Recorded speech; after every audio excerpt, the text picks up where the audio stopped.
Isaac, there's a mic there, right? Keep it there. For the back table. We have everybody in this one. You see in the back there? I just want to close the doors.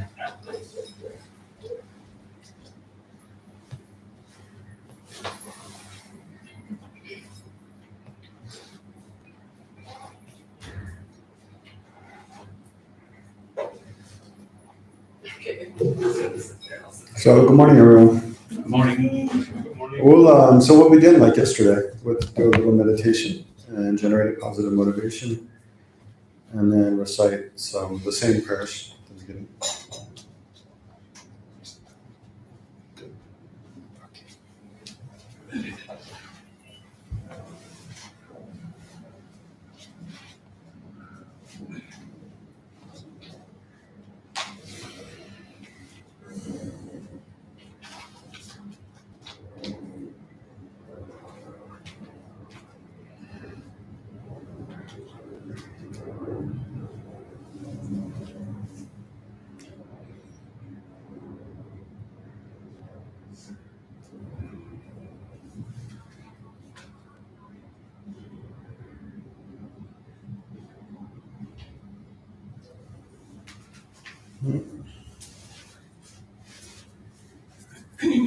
So get comfortable in your meditation posture. And briefly scan through your body, see that you're relaxed and comfortable.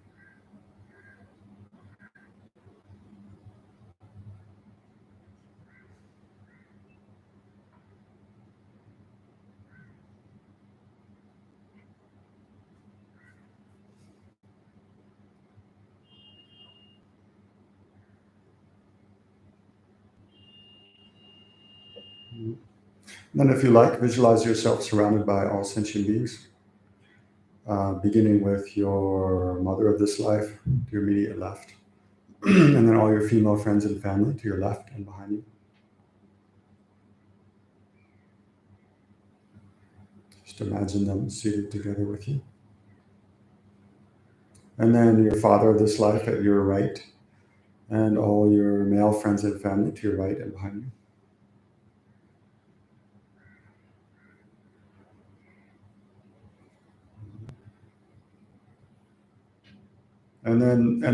So that's the class of friends. Then the class of antagonists, those whom you're most prone to become angry with or dislike or not care about. So you can visualize them seated in front of you, a little lower down, facing towards you. So anyone who might fall in that category, you can visualize them there. So the point of that is to make a special effort to practice patience and forgiveness, and make special effort to generate loving kindness and compassion towards them.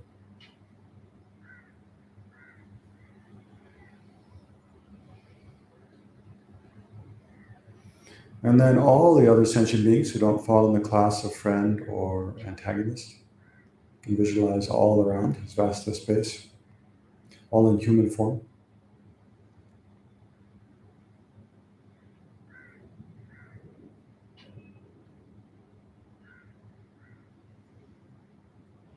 So then remembering how all these countless other sentient beings are the same as oneself in wishing to be free from suffering and dissatisfaction, pain and problems. And they're the same as oneself in wishing to have well-being and happiness in countless different forms.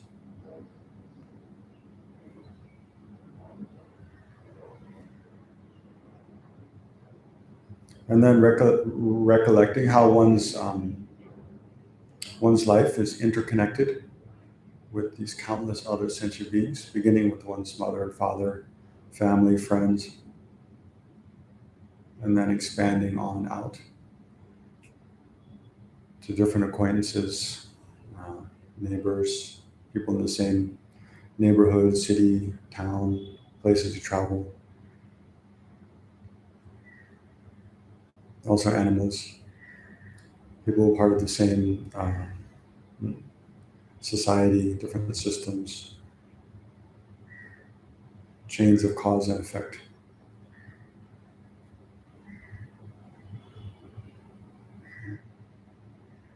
So especially recognizing how everything that one has enjoyed in this life, from just a pleasant conversation up to one's most profound kind of insight, blissful experiences, all come about in dependence upon countless other sentient beings.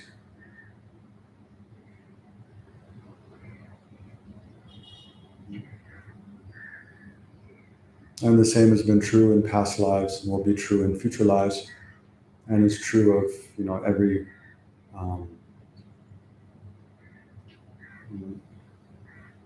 every kind of way one develops and progresses along a spiritual path or any path of kind of development, education, understanding.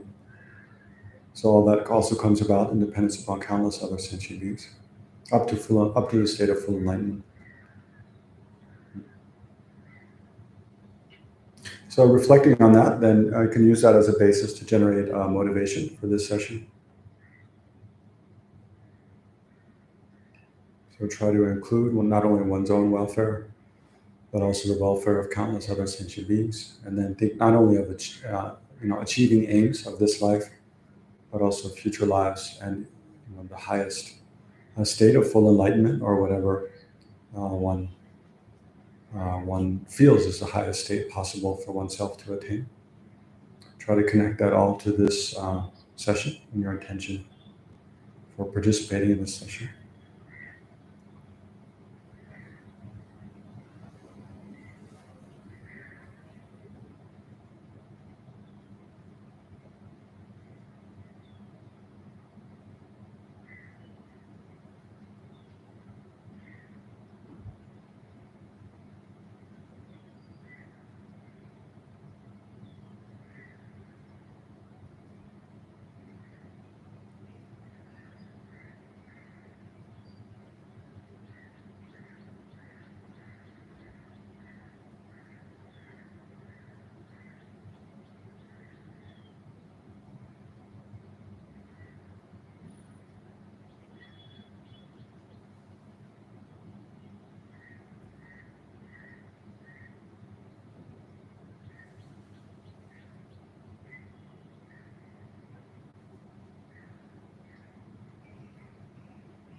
And then especially since this session is on the Perfection of Wisdom Sutras, taught by Shakyamuni Buddha.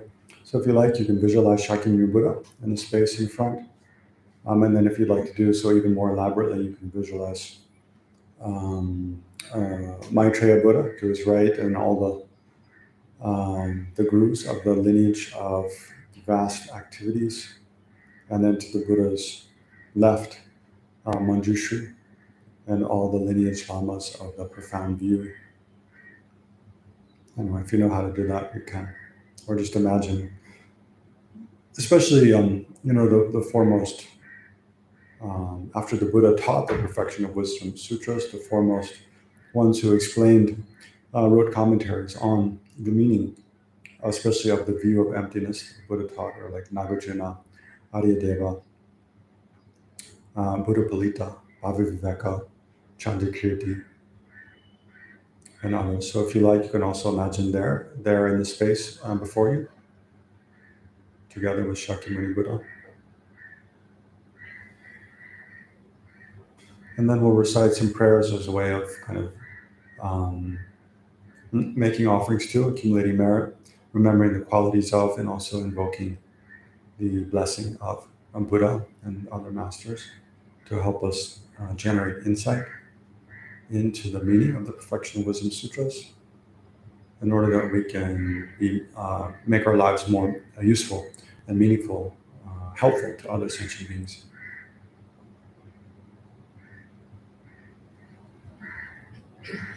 So then we can read together this praise to Shakyamuni Buddha and the other praises there in the prayer book. What is it? I think you all have it open now. Guru, teacher, Bhagawan, Tathagata, Arhat, perfectly complete Buddha, perfect in knowledge and good conduct, Sugata, knower of the world, supreme guide of beings to be subdued, teacher of gods and humans, to you, Buddha Bhagawan, glorious conqueror, Shakyamuni, I prostrate, make offerings, and go for refuge. Guru, teacher, Bhagawan, Tathagata, Arhat, perfectly complete Buddha, perfect in knowledge and good conduct, Sugata, knower of the world, supreme guide of beings to be subdued, teacher of gods and humans, to you, Buddha Bhagawan, glorious conqueror Shakyamuni, I prostrate and make offerings and go for refuge. Guru, teacher, Bhagawan, Tathagata, Arhat, perfectly complete Buddha, perfect in knowledge and good conduct, Sugata, knower of the world, supreme guide of beings to be subdued, teacher of gods and humans, to you, Buddha Bhagawan, glorious conqueror Shakyamuni, I prostrate and make offerings and go for refuge. When, supreme amongst humans, you were born on this earth, you paced out 7 strides and said, I am supreme in this world. To you who were wise then, I prostrate. With pure bodies, form supremely pure, wisdom ocean like a golden mountain, fame that blazes in the 3 worlds, winner of the best, Savior, to you I prostrate. With the supreme signs, face like a spotless moon, color like gold, to you I prostrate. Dust free like you, the 3 worlds are not. Incomparably wise one, to you I prostrate. The Savior having great compassion, the teacher having all understanding, the field of merit with qualities like a vast ocean, to you the one gone to dustness I prostrate. The purity that frees one from attachment, the virtue that frees one from the lower realms, the one path, the sublime pure reality, to the Dharma that pacifies I prostrate. Those who are liberated and who also show the path to liberation, the holy field qualified with realizations, who are devoted to the moral precepts, to you the sublime community intending virtue I prostrate. Do not commit any unwholesome actions, engage in perfect wholesome actions, subdue one's own mind. This is the teaching of the Buddha. A star, a defective view, a butter lamp flame, an illusion, a drop of dew, a water bubble, a dream, lightning, a cloud, see all causative phenomena like this. By these merits, may transmigratory beings attain the state of all seeing, subdue the enemy of faults, and be free from the ocean of samsara, to stir by the waves of aging, sickness, and death. And then the praise to the perfection of wisdom. The indescribable, inconceivable, and inexpressible perfection of wisdom, unproduced, unceasing, the nature of space, object of the uniquely known transcendental wisdom, to the mother of the victorious ones of the 3 times I prostrate. I prostrate to the 3 noble, rare, sublime ones. Thus did I hear at one time, the Bhagawan was dwelling on Mount Sabotra's mountain in Rajgir, together with a great community of monks and a great community of bodhisattvas. At that time, the Bhagawan was absorbed in the concentration on the categories of phenomena called profound perception. Also at that time, the Bodhisattva Mahasattva Arya Avalokiteshvara looked upon the very practice of the profound perfection of wisdom, and beheld those 5 aggregates also as empty of inherent nature. Then, to the power of Buddha, the Venerable Shariputra said this to the Bodhisattva Mahasattva Arya Avalokiteshvara. How should any son of lineage trained who wishes to practice the activity of the profound perfection of wisdom? He said that, and the Bodhisattva Mahasattva Arya Avalokiteshvara said this to the Venerable Shariputra. Shariputra, any son of lineage or daughter of the lineage who wishes to practice the activity of the profound perfection of wisdom should look upon it like this, correctly and repeatedly beholding those 5 aggregates also as empty of inherent nature. Form is empty, emptiness is form. Emptiness is not other than form. Form is also not other than emptiness. In the same way, feeling, discrimination, conditional factors, and consciousness are empty. Shariputra, likewise, all phenomena are emptiness, without characteristic, unproduced, unceased, stainless, not without stain, not deficient, not fulfilled. Shariputra, in emptiness there is no form, no feeling, no discrimination, no compositional factors, no consciousness, no eye, no ear, no nose, no tongue, no body, no mind, no visual form, no sound, no odor, no taste, no object of touch, and no phenomenon. There is no I element and so on, up to including no mind element and no mental consciousness element. There is no ignorance, no extinction of ignorance, and so on, up to and including aging and death, and no extinction of aging and death. Similarly, there is no suffering, origination, cessation, and path. There is no exalted wisdom, no attainment, and also no non-attainment. Shariputra, therefore, because there is no attainment, bodhisattvas rely on and dwell in the perfection of wisdom. The mind without obstruction and without fear. Having completely passed beyond error, they reach the end point of nirvana. All the Buddhas who dwell in the three times also manifestly completely awaken to unsurpassable, perfect, complete enlightenment, and relax on the perfection of wisdom. Therefore, the mantra of the perfection of wisdom, the mantra of great knowledge, the unsurpassed mantra, the mantra equal to the unequal, the mantra that thoroughly pacifies all suffering, should be known as truth, since it is not false.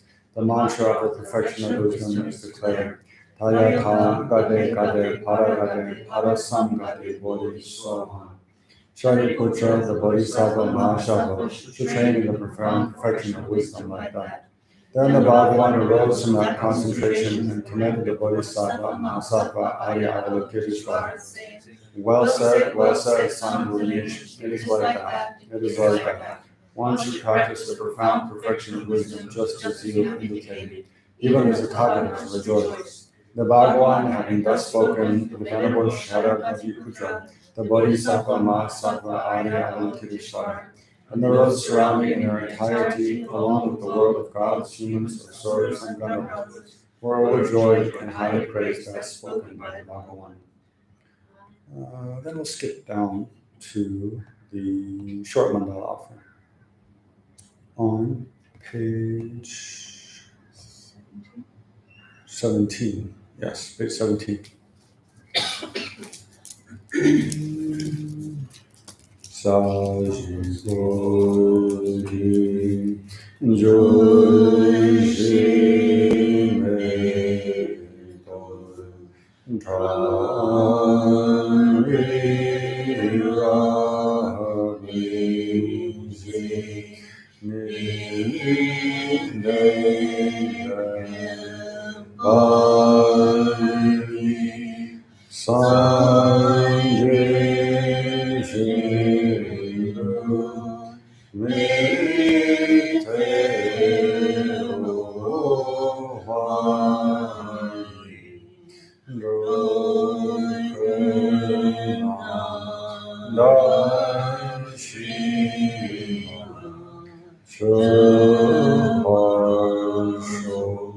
This ground, anointed with perfume, strewn with flowers, adorned with non-merit, the four continents, the sun, and the moon.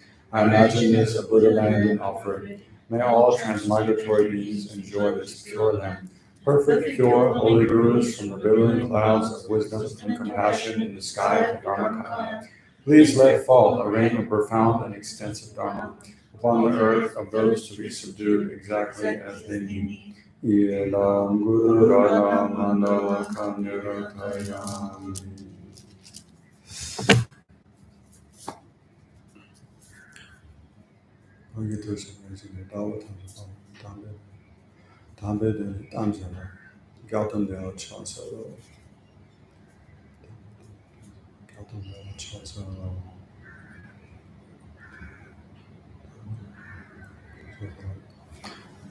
Okay, so that's the preliminary prayers. So this is the second day, talking about the Perfection of Wisdom Sutras together. And so yesterday we spoke about some first in the morning yesterday, some kind of typical ways the Perfection of Wisdom Sutras are used in kind of Asian society, like reading at homes or reading to purify or reciting them to clear away obstacles, accumulate merit, and so forth, writing them out, having people come to read them in one's home, and so forth. And then we spoke a bit about, different religions and how the function of religion is to help one achieve happiness and be free from suffering, not only in this life, but also in future lives. And then especially how Buddhism asserts this view of anatma, selflessness, because the Buddha found that that it was grasping at an exaggerated sense of self, which is the fundamental cause of our afflictive emotions, and then from that arising karma, and then from that arising all kinds of dissatisfying experiences, including rebirth, old age, sickness, and death. And then we looked quite a lot, much more than I planned, at impermanence, and permanence, and then how to considering whether there is a permanent soul or self or not. And then in the afternoon yesterday we spoke about the place of the Perfection of Wisdom Sutras within all of Buddhist teachings. So one way of dividing up the Buddhist teachings is into the three turnings of the Wheel of Dharma. So then we looked at the differences between the three turnings: the first turning, the second turning, and the third turning of the Wheel of Dharma. And how the first turning of the Wheel of Dharma was taught for those with a motivation of the lower capable being, whose aspiration is primary, and also the motivation of the middle capable being. So first turning of the Wheel of Dharma, if you recall, was taught primarily for those whom their interest is basically selfish. They're primarily concerned about their own welfare, and they want to either achieve just happiness in future lives or be free from the suffering of samsara. So their primary interest is not altruistic, not to work for the welfare of others, but primarily to be free from suffering of this life or free from suffering of samsara, future lives in samsara. So then, and in the first turning of the Wheel of Dharma, then the Buddha, for those who are kind of more limited capacity, then the Buddha also taught that all things exist from their own side. All things have a kind of substantial essence, and they exist from the side of the object. And they exist, or another way of saying that is that they exist by the force of their own characteristics. Because for those who are the audience for that, or the intended disciples for those sutras, they couldn't, if the Buddha had taught what he taught in the second turning of the Wheel of Dharma, which is that nothing exists from its own side. Everything exists independent upon invitation by the mind. When you search for an essence of things, you can't find it at all. If he taught that to the first group, then they would have fallen into the view of nihilism, that nothing exists. Therefore, nothing exists whatsoever, and it would have been unbearable for them. So in the first turning of the Wheel of Dharma, the Buddha taught that everything exists by the force of its own characteristics. And some of the topics emphasized in the first turning of the Wheel of Dharma are the Eightfold Noble Path, famously. And that all fits in the Pali Canon. Right? It's all part of the Pali Canon. There's the Eightfold Noble Path, the Four Noble Truths, 12 links of dependent arising, and the morality of individual liberation. So then in the second turning of the Wheel of, in the second and the third turning wheels, second turning of the Wheel of Dharma and the third turning of the Wheel of Dharma, those both belong to the Sanskrit canon of Buddhist teachings, which is accepted and practiced in more like northern Buddhist countries, such as Nepal, India, Korea, China, Japan, Vietnam a little bit. And those both explain the bodhisattva path, the path for a person who, recognizing the interdependence of things, and especially how their happiness depends upon countless others, and how countless other sentient beings also want happiness and to be free from suffering just as they themselves do. and how the Buddha is so to become. If one can become fully enlightened, how effective, much more effective one can be working for the welfare of the world. So then a person with this kind of vast aspiration to use their life to benefit all beings, then they are a bodhisattva, and they traverse the bodhisattva path. So that bodhisattva path was taught in those second two, the second turning the wheel of Dharma and the third turning the wheel of Dharma. So the difference between those two, you'll recall, is that in the second turning the wheel of Dharma, the Buddha taught the final view of emptiness, which is that nothing exists from its own side. Everything is a dependent arising, and therefore everything is empty of inherently existing or existing from its own side or by the force of its own entity. So rather, everything exists fundamentally as an interdependently arising phenomena and has no individual or separate essence of its own.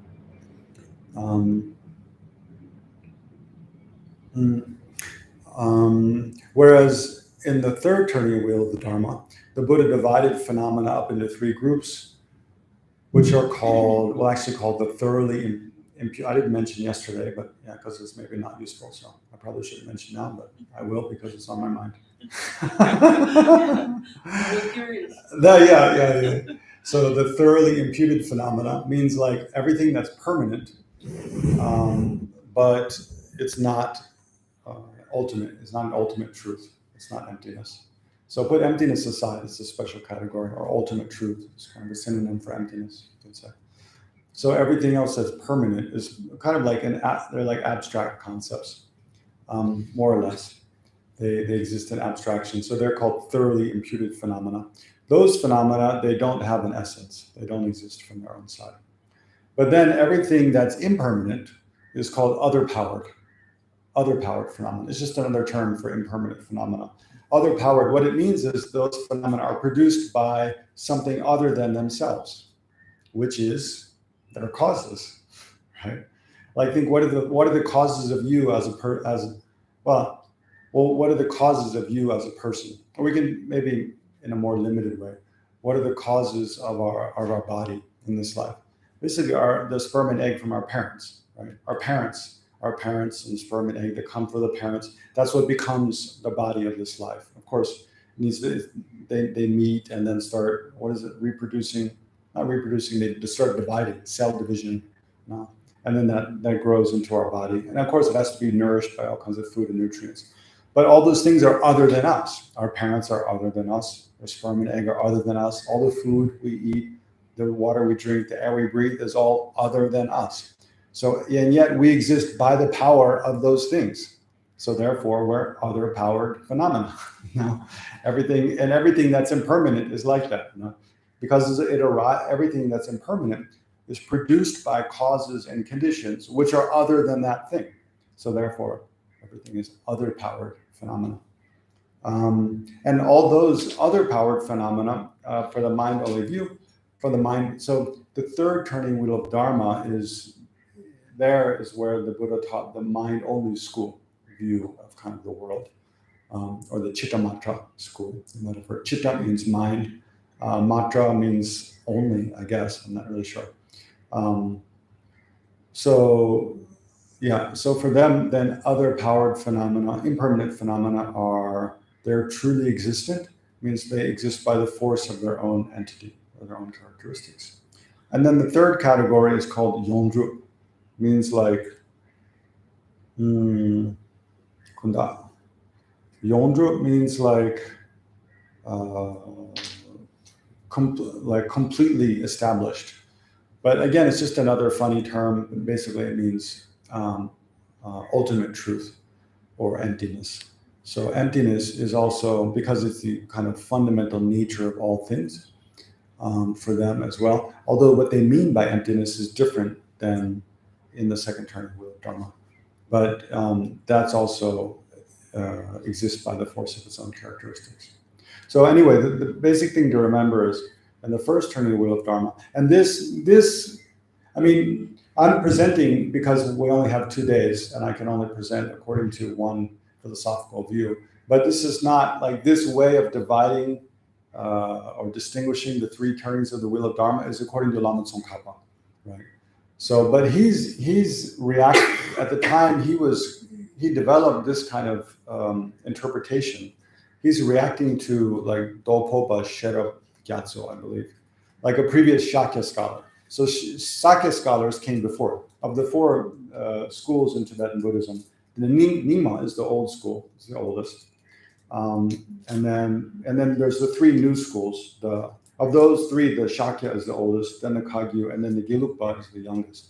So Lama Tsongkhapa is the founder of the Gelugpa school, which is now probably has the most adherents in Tibet, at least. In Nepal, not. In Nepal, there's something like, I was speaking with the head of the Nepali Buddhist Association the other day. He's a Koban monk. And he was telling me in Nepal, there's something like 3,000 monasteries, Buddhist monasteries in Nepal. Of those, 2,500 are Nyingma. And then the other 500 are divided between the Gelug, Shakya, and Kagyu. But there's only 40 Gelug monasteries. So of the 500 that are not Nyingma, there's only 40 that are Gelug. The others mostly are Shakya, then some Kagyu also. So, yeah, but anyway, but this interpretation of the three wheels is according to Lama Tsongkhapa. Is according to Lama Tsongkhapa, and it's presented in his famous text, which this whole Dalai Lama often says is one of his favorite texts, in addition to Shantideva's, the Bodhisattva's Way of Life. As far as a text on the philosophical kind of view, then it's called Essence of Eloquence, Distinguishing the Interpretive and Definitive Meaning. Distinguishing the interpretive and definitive meaning. So in that text, he gives this kind of interpretation of the division in the three turnings of the wheel. He didn't come up with that division of the three turnings of the wheel, but other scholars have different kind of way of characterizing each. But this is Tsongkhapa's way of saying is his interpretation in the first turning of the wheel of Dharma. And he quotes extensively from different sutras and different Indian scholars to establish his view. It's not just like, I took some, psychedelic mushrooms and I had a dream and then this is what it said. No, it's not like that. So yeah, that's one nice thing. You even see like in the Lamrim Chenmo, in the great treatise on the graduated stages of the path to enlightenment, like where Tsongkhapa explains each meditation topic in the Lamrim, like meditation on the precious human life, or impermanence and death, or karma. In each section, Tsongkhapa always begins with quotations from this, and then quotations from the Indian masters, like Nagarjuna, Asanga. What did they say about this? And then quotations from the earlier Tibetan scholars, like especially the Kadampa masters. What did they say about this? And then gives his kind of, his kind of summarization of that meaning at the end. And that's kind of, whenever we study something in Buddhism, it's very important always to try to go back to what did the Buddha actually say, and then what did the earlier, the kind of valid masters in the tradition in ancient India, in older Tibet, or China, or Korea, or whatever.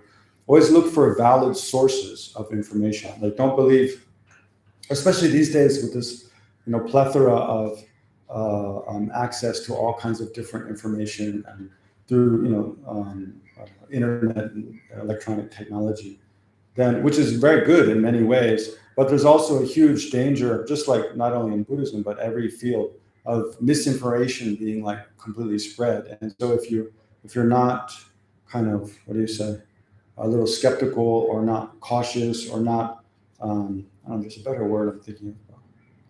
What do you have to be to try to sift out? If you're not discerning, then you can easily get a wrong idea. So in Buddhism, there's many quotes that the Buddha said this, or even Dalai Lama said this. But if you have many of them, not probably just made up for some reason. So, but when we're studying Buddhism, we want to try to find a valid source. So, so these three turnings of the wheel of Dharma. So in the first turning of the wheel, the Buddha taught everything exists by the force of its own characteristics, or is truly existent. And the second, turning the wheel of Dharma, taught that nothing is truly existent, meaning nothing exists by the force of its own characteristics or by the force of its own entity as an independent phenomena. Nothing exists like that. And then in the third, turning the wheel of Dharma, he taught, well, some things do exist like that and some things don't. And the reason teaching those radically kind of different views is because it's suitable to people with a different mental disposition or people with a different capacity for understanding in order to guide different types of people. Then the Buddha taught different things. And I was saying it's very important to kind of recognize that that as not a fault of the Buddha, but rather as a very skillful means, a very skillful way of benefiting different people. Just like if we in our own lives, we need to act differently in different situations with relation to different people. We can't act the same with relation to everybody, or it just won't work. Like with our family and our parents, maybe we're more like kind of respectful or act in one way. With our siblings, we can be a little bit more, boisterous and direct, and maybe act in a different way. With our, at work, we have to be a little bit more reserved and maybe depending on our work. And then with our friends just hanging out, we can act in a different way because different things are suitable in different situations. But then also with regard to different people who have different expectations, in order to satisfy their minds, we also act in a different way. In order to make them feel comfortable and have good communication with them, then we act in slightly different ways. So, and explain things in like slightly different ways. So just like that, then in order to guide different types of people towards enlightenment, then the Buddha taught in different ways. And then so we should appreciate that as a quality of the Buddha, and then appreciate all of the different Buddha's teachings as being beneficial to different types of individuals. And similarly, we should use, with that same reasoning, we should appreciate all the different religions and different spiritual traditions in the world as benefiting different individuals in different ways. But that doesn't mean we should sugarcoat everything and think, oh, everything's good, because where there are things that are harmful, teachings that are harmful, practices that are harmful, views that are very harmful, like this view that someone of a different belief system I don't need to treat as equally as I would want to be treated myself, or people who have a heretical view should be killed or something, or then of course harmful views are harmful, right? But in general, we should try to see the positive qualities in different, just as we would try to see in different aspects of the Buddha's teachings. Try to see positive qualities in different spiritual traditions, and then generate sort of respect for them on the basis of that.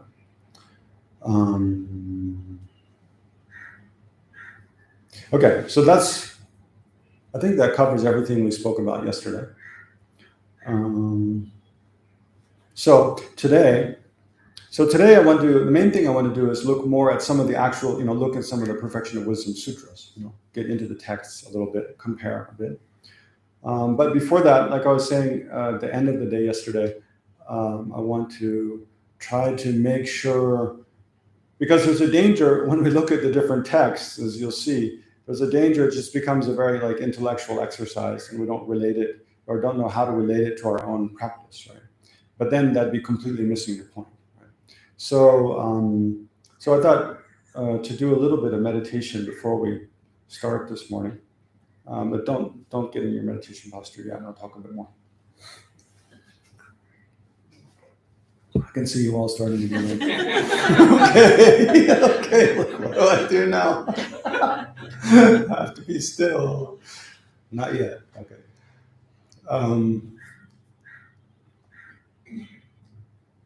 So I'll describe the meditation first. So basically, what we'll do is we'll look at, I think we'll do two different ones. We'll look at an instance of being,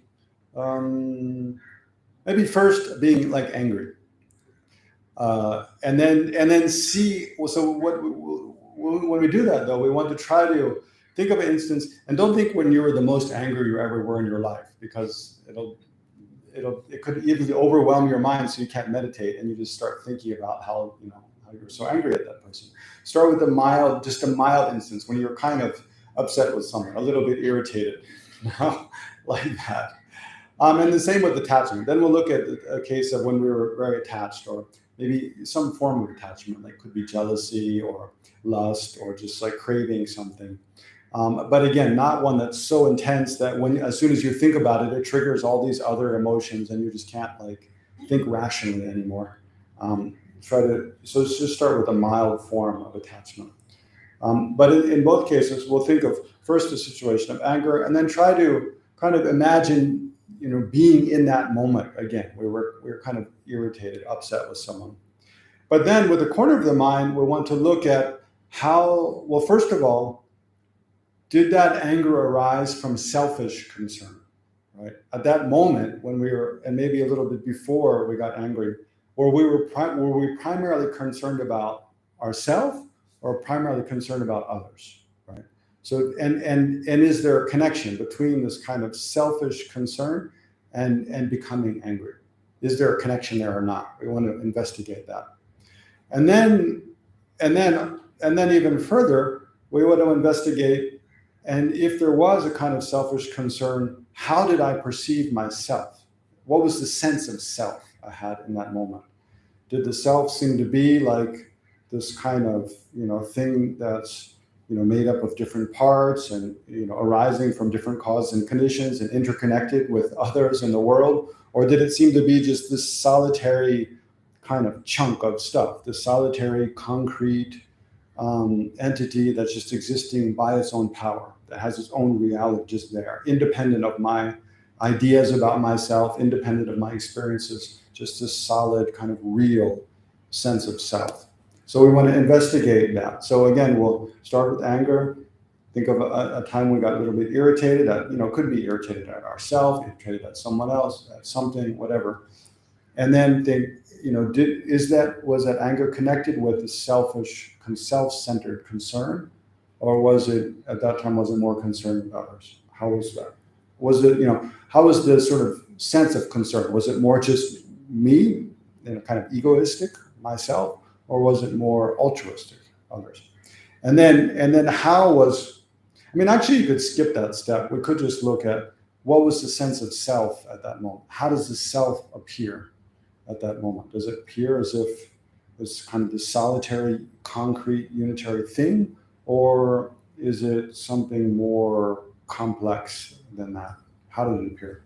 So we just want to try to get, and there's no like right or wrong answer here. We just want to objectively look at, our own experience and see how did it look like. And then we'll do the same with attachment, with an instance of becoming attached. And then we'll see if I think of anything else to do. Okay, so now you can get comfortable in your meditation posture.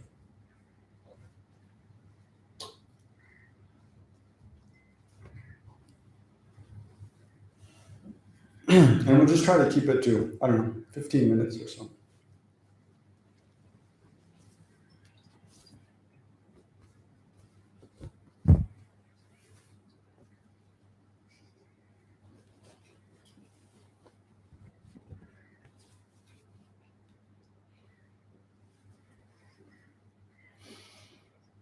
So take a few deep breaths, get comfortable.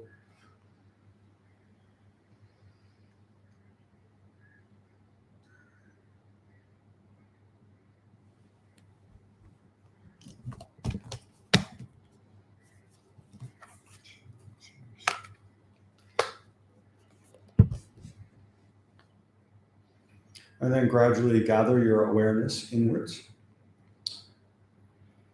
And for a minute or so, focus on your breath or another object of placement meditation.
Mhm. So I forgot to mention earlier, but the larger point of this meditation exercise is to try to see if there is a link between, giving rise to disturbing emotions like anger, attachment, jealousy, or arrogant pride. So if there's a link between giving rise to those kind of disturbing emotions and the way we apprehend ourself, the way we perceive of ourself as a person, if there's a connection between those or not, and if so, like how. So that's kind of the larger point of the meditation. So you can just leave that aside for now and just kind of follow the instructions. So first of all, bring to mind an instance, a time when you became a little bit irritated, angry with somebody or something.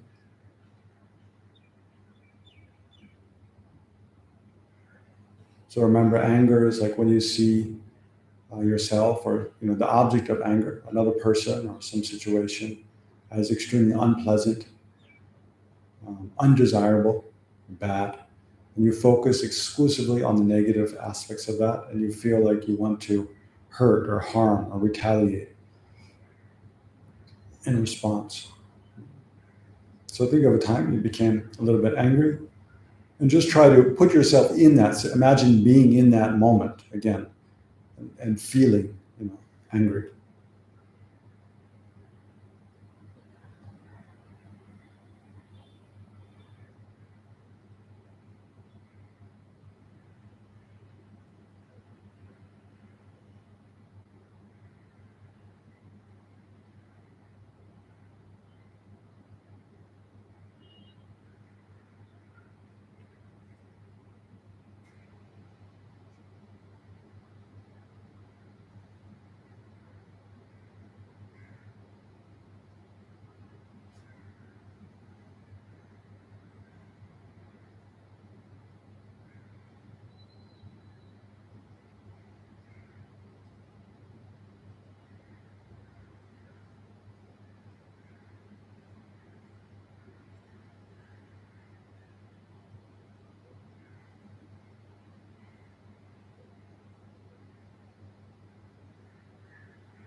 So then check at the moment you're angry in that time.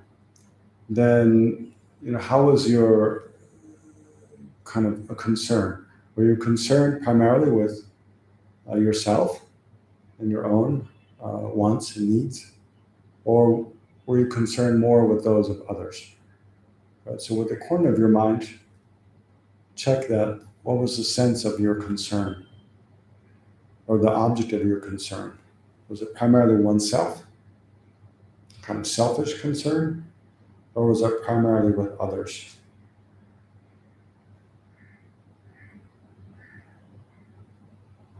And was it also, I guess, another related question, was it kind of an even keeled or level headed, rational, or was it quite kind of distorted, in a way biased or blind concern?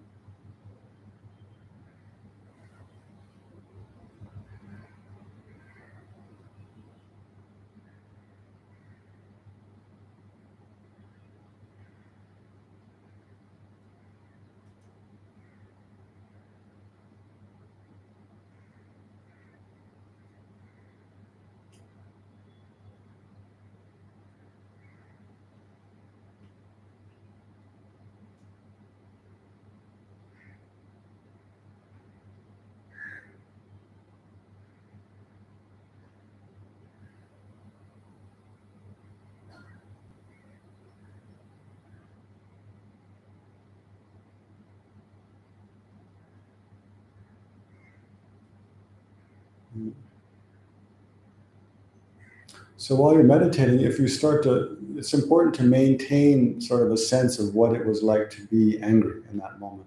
So if you start to lose that, because you're doing analysis, go back to that, remembering kind of how it felt to be upset in that moment, and try to regenerate that a little bit, and then continue looking.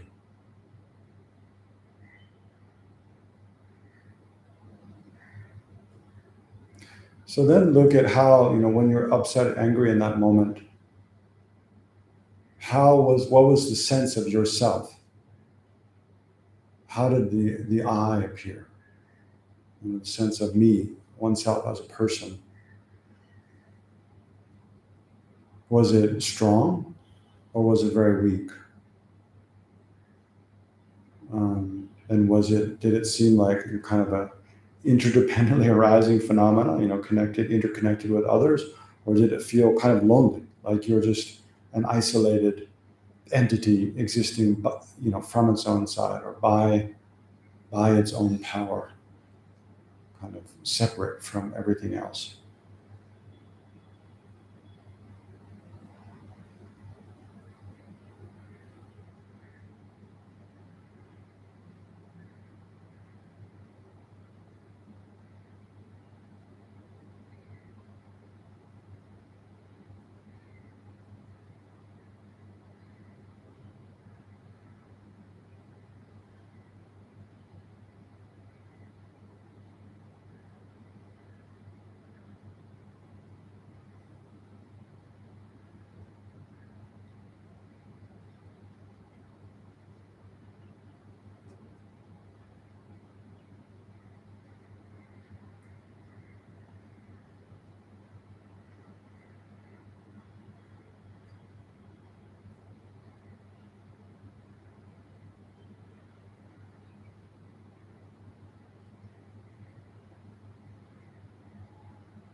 Okay, so now I can drop looking at anger for a bit.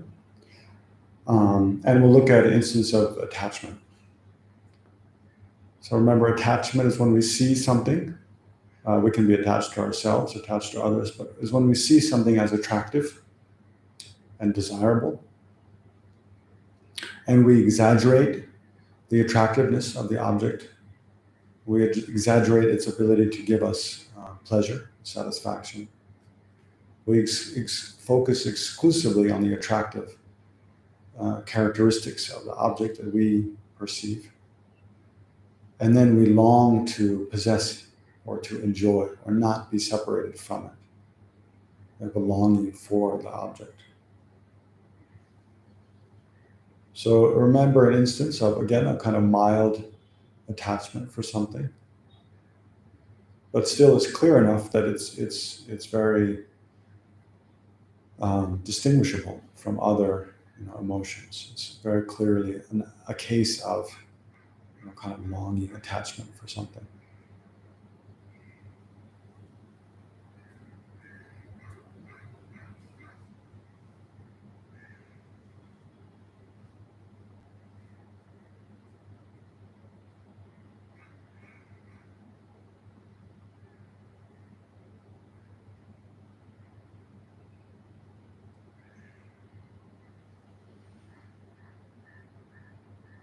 So then within maintaining, a sense of that experience, then with a corner of the mind, again, check. At that time, was my concern primarily for myself, or myself alone, or was it for others?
And then again, make sure you regenerate or have that clear sense of what it was like to feel attachment in that moment, in that experience.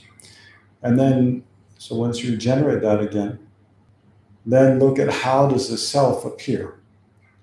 If you look at, how your sense of yourself, of I as a person, the I, then how does it appear in that moment of being attached? Is it stronger or weaker than normal? Does the I appear as one solitary, unitary thing, or just kind of an interconnected, dependently arising phenomena, or how?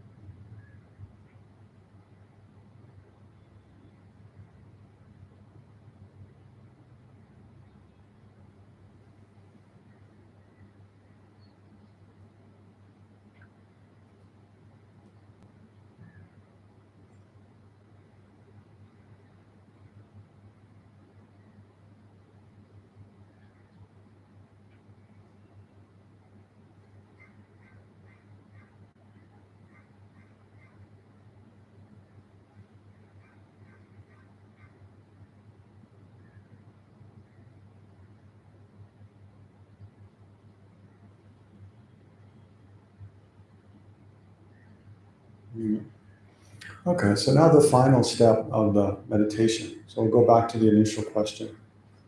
So does it seem like in these two cases, one of becoming angry, another of feeling attachment, does it seem like there's a progression from being, having an exaggerated sense of the self, of a concrete, real sense of I, and then that giving rise to like a concern, a selfish concern for that I, and then that giving rise to being upset about something in one situation, become angry, or becoming attached to something I want in another situation when we give rise to attachment. Does there seem like a progression between these three steps of grasping at an I, that giving rise to a selfish, a self-centered, egotistic concern, and then that giving rise to kind of attachment for things we want and aversion to things we don't want, don't like? Is that a real kind of progression or not?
Okay, so gradually relax your attention there.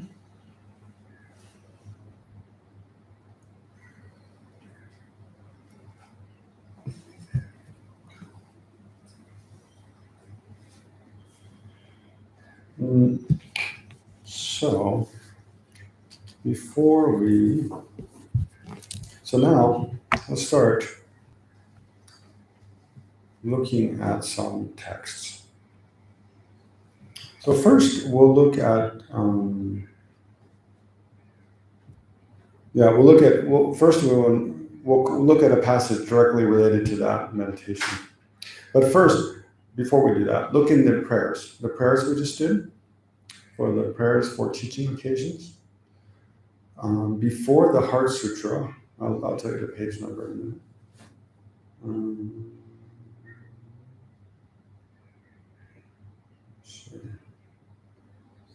Where it says, do not commit any non-virtuous action. Perfect every virtuous action. Page 7. Page 7 in that prayer book. It's about halfway through the page. No, it's the second verse in bold. The second verse in bold in the page. It says, do not commit any unwholesome actions. Engage in perfect wholesome actions. Subdue one's own mind. This is the teaching of the Buddha. See that? Mm-hmm. Okay, right. So those of you who've been in intro course, you've probably heard that before. But so this is that verse is from a sutra. I can't name the sutra now, but it's stated in one sutra. It's similar to many things said in the Dharmapada, but I don't think that actual verse is in the Dharmapada. It's from one other sutra. But that's where the Buddha himself is kind of summarizing the essence of his own teachings, saying, do not commit any unwholesome action. I mean, don't harm anyone. Don't do anything non-virtuous with a malevolent intention. So do not commit any unwholesome actions. Engage in perfect wholesome actions means virtuous actions there. Actions which are, in order to benefit oneself, in order to benefit others, which are a cause of happiness in the future. But then the question is, well, how to control my behavior so that I don't harm anyone, I don't engage in any destructive actions, and rather everything I do with my body, my speech, and my mind is positive and constructive. How do I do that? Then the essence is to subdue one's own mind in the third verse, because all of the actions of our body, intentional actions with our body or with our speech, they begin with a thought to act, an intention to do something. So if as long as we don't subdue our mind, we don't control our own mind, then when we're angry, then we say things or do things physically that are harmful. And when we're attached, we do things likewise harmful. So because all of our actions of body and speech are compelled by our mind, then the fundamental thing to do is to subdue our own mind. It means control our own mind, really. Make one's own mind peaceful and happy, kind, content, wise, and so forth. So all ways of subduing one's own mind. And this is the teaching of the Buddha. So this is the essential teaching of the Buddha, that we need to learn to control our minds in order to engage only in positive, constructive behavior that's beneficial for ourselves, beneficial for others, and to refrain from harming. So then let's skip to the Vajrakara Sutra. So, I hope you have saved somewhere on your phone, or it's in the WhatsApp group or whatever. So look at the Vajrakara Sutra. Now,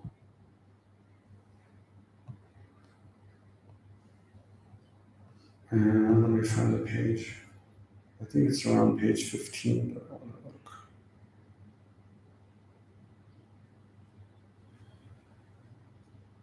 Oops, I think I highlighted this copy.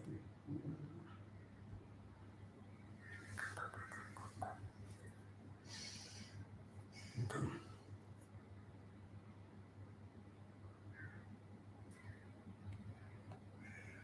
There's one passage where the Buddha talks about being cut up. In a previous life, he was some rishi practicing in a forest, and a king cut off his limbs. And he didn't get angry. Page 15? Yeah, okay. I had that in a different version, but it's not here now. Let's see. And then, what does the paragraph begin with? Oh, yeah. Subhuti I know with clairvoyance, right? Okay. So in page 15, the first full paragraph beginning, you see, it says, Subhuti I know with clairvoyance.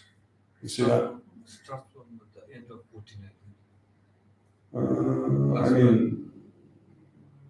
Hold on, maybe. It says calf. What, 14? Oh, yeah, you're right. Yeah, okay. Yeah, you're right. So page 14, the last paragraph on page 14. Yeah, that's right. And page 14, the last paragraph, it says, further, Subhuti, that itself, which is the patience gone beyond. Yeah, that's the one I want. Yeah. Further, Subhuti. So Subhuti is the main kind of person the Buddha's having a dialogue with in this sutra. So it's further, Subhuti, that itself, which is the patience gone beyond of the Tathagata, is not gone beyond. Why is that, Subhuti? Because when the king of Kali Yuga cut off my limbs and appendages, at that time there did not arise in me discrimination as a self, discrimination as a sentient being, discrimination as a living being, nor discrimination as a person. In me there was no discrimination whatsoever. Yet there was also no non-discrimination. So we'll come back to be like, what does that mean? Why is that, Subhuti? Because if at that time there had arisen in me discrimination as a self, at that time there would also have arisen a discrimination of malice. If there had arisen discrimination as a sentient being, discrimination as a living being, discrimination as a person, at that time there would also have arisen discrimination of malice. So then let's read the next paragraph too, so I'm not sure exactly if it's related. Subhuti, I know with clairvoyance that in the past period, during 500 lifetimes, I was the rishi called preacher of patience. Even then, there did not arise in me the discrimination as a self, there did not arise in me the discrimination as a sentient being, discrimination as a living being, discrimination as a person. Subhuti, therefore, the Bodhisattva Mahasattva, completely abandoning all discrimination, should generate the mind for unsurpassed, perfectly complete enlightenment. One should generate the mind not abiding in form. One should generate the mind not abiding in sound, smell, taste, tactility, means body sense, sensations, or phenomena. One should generate the mind not abiding in non-phenomena either. One should generate the mind not abiding in anything whatsoever.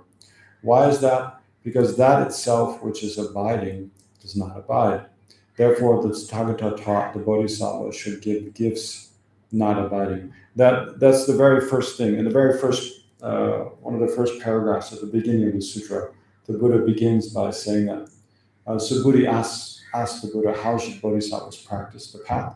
And the Buddha begins by saying, the Buddhas should practice by not abiding in anything. And bodhisattvas should practice by not abiding in anything. So we'll come back to like, what does that mean to not abide in anything? And the bodhisattva should give gifts by not abiding in gifts. So, but to begin from the beginning of that's that passage. So at the bottom of 14, we'll look at it again. So it's further, Subhuti, that itself, which is the patience gone beyond. So gone beyond is part of the chimba. Yeah, actually, in the title, well, when we say Perfection of Wisdom Sutras, that English word perfection, it's a very weird translation, actually. The Tibetan is Paratuchimba, Parchin. That's translated as perfection. But actually what it means, literally means, that Tibetan phrase, Paratuchimba, it actually means, par means beyond, like over there, or totally beyond. Chimba means having gone, so it means gone beyond.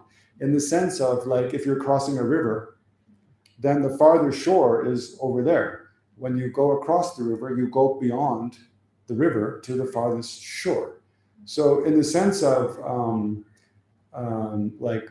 talking about like the bodhisattva path and enlightenment, like what's the end of the bodhisattva path is enlightenment. So you can talk about different ways. Like you can think of samsara as an ocean, and you want to cross. We're like drifting around in samsara, but we want to go to the farther shore. No, we don't want to enter again. We want to go beyond the samsara. So going beyond samsara is like going to the farthest shore of the ocean, and thereby getting beyond it. So that's kind of one sense of going beyond. But here, in terms of the bodhisattva path, we're talking about going beyond the state of being a sentient being to the state of full enlightenment, right? So going beyond the state of being unenlightened to unenlightenment. Therefore, it's in a way, that's why they translate as perfection. It means the perfection of all of our potential to be good, to benefit others, to benefit the world. So it's a perfection. But literally, it means gone beyond. So here it says further, Subhuti, that itself, which is the patience gone beyond. So it means the practice of patience. It's the perfection of the practice of patience. It means it can be no better. It can become no better than that. Nothing beyond. There's nothing beyond that. It's the farthest. It's the highest development of patience. So that itself, which is the patience gone beyond of the Tathagata. The Tathagata means one thus gone, literally. It means it's an epithet of the Buddha. It means one who's gone to a state of complete peace and kind of well-being, the one thus gone. Why is that? Subhuti? Let's see. Oh no, sorry. It says, that itself, which is the patience gone beyond of the Tathagata, has not gone beyond. So what does that mean? There's a lot of negations. No, that's this whole sutra. Yeah, it's really I love this sutra. I like to read it again and again, different places. But once I took my father. I went to meet with my father in the U.S. and we went for a walk. We like to go for walks, like in the forest. So I brought the sutra along. I thought it'd be nice, while we take a rest from the walk, I can read this sutra, in the place where we are. But at the end, he was like, "What was that?" He was kind of disgusted, like that's just nonsense. No, it totally didn't go down well at all. I thought he'd be so impressed with this Buddhist scripture, but he was not at all. But yeah, no, we'll come back to that because that is a big problem. I mean, actually, that's actually the problem. I want you all to feel a bit of like, what are we supposed to do with this today? We'll look at a couple other sutras to get a sense of that. But yeah, that itself, which is the patience gone beyond of the Tathagata, has not gone beyond. Why is that? Subhuti. Because when the king of Kali Yuga cut off my limbs and appendages, at that time, so he's this rishi in the forest named preacher of patience. I guess he's teaching others about how to practice patience. And then this king was like, imagine in a past life, Shakyamuni Buddha is a meditator in a forest. A king is like hunting in the forest and comes across him and for whatever reason decides to cut off his arms and legs, right? To cut off his appendages. So the king of Kali Yuga cut off my limbs and appendages.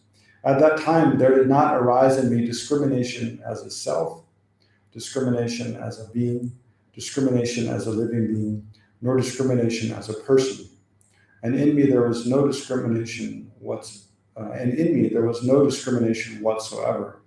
Yet there was also no non-discrimination.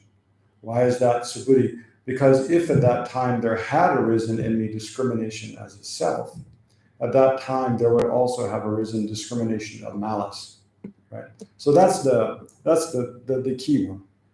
The key thing is saying if there had arisen discrimination as a self, at that time there would have arisen discrimination as malice. So I wonder, in your experience, could you see when you think here he's going from like if there had been a discrimination of a self, then when this person is harming me, I would have given rise to anger, basically, and kind of resentment, anger towards the person, malice. But when we were meditating, we were working the other direction. So trying to think of a time when we did become angry, and then check what was the sense of self like in that moment. Was it stronger or weaker than ordinary? Did it seem like very concrete or very kind of interconnected? So I wonder, in your experience, did you find like when you look at a time when you become angry, someone, is there a correlation with an increased sense of self, like a strong sense of self or not? Yeah. Yeah, it's like this righteousness. Yeah, there's kind of self-righteousness can be, when we're angry, we often feel very self-righteous, like I'm right, you're wrong. Yeah.